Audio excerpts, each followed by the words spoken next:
Good morning, you guys. A longer question today: is there evidence for life after death? Let's see what Hank Hanegraaff has to say. Atheists believe that death is a cessation of being.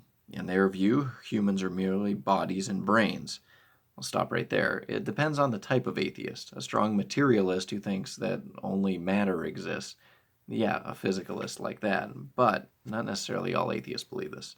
Nevertheless, this would be for materialists.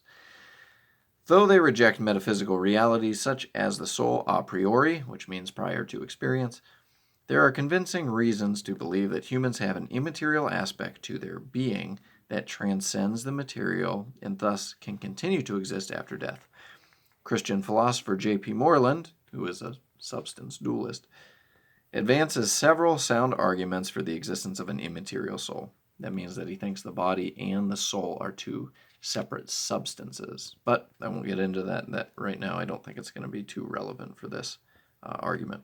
First, from the perspective of logic, we can demonstrate that the mind is not identical to the brain by proving that the mind and brain have different properties. As Moreland explains, quote, the subjective texture of our conscious mental experiences, namely the feeling of pain, the experience of sound, the awareness of color, is different from anything that is simply physical. If the world were only made of matter, these subjective aspects of consciousness would not exist. But they do exist, so there must be more to the world than matter. End quote. An obvious example is color. A moment's reflection is enough to convince thinking people everywhere that the experience of color involves more than a mere wavelength of light.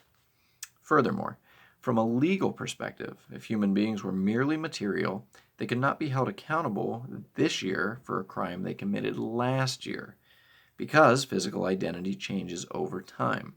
Every day we lose multiplied millions of microscopic particles.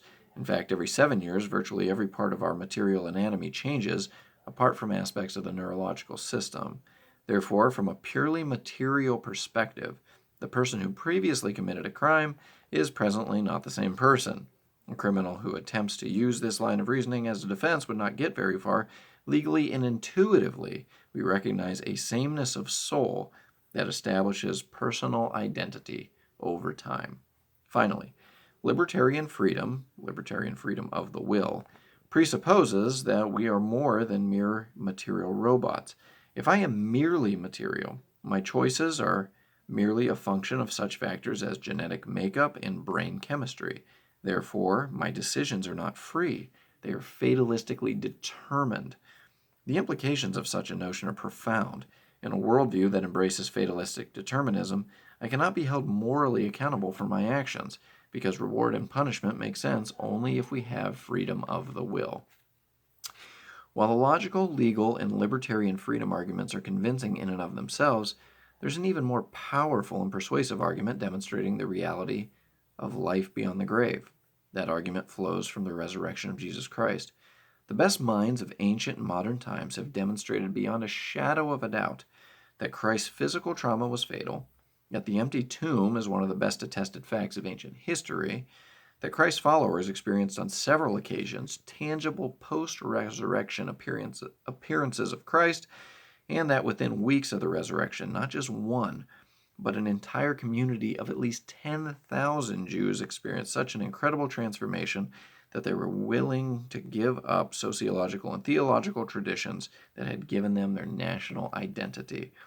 Through the resurrection, Christ not only demonstrated that he does not stand in a line of peers with Abraham, Buddha, or Confucius, but also provided compelling evidence for life after death.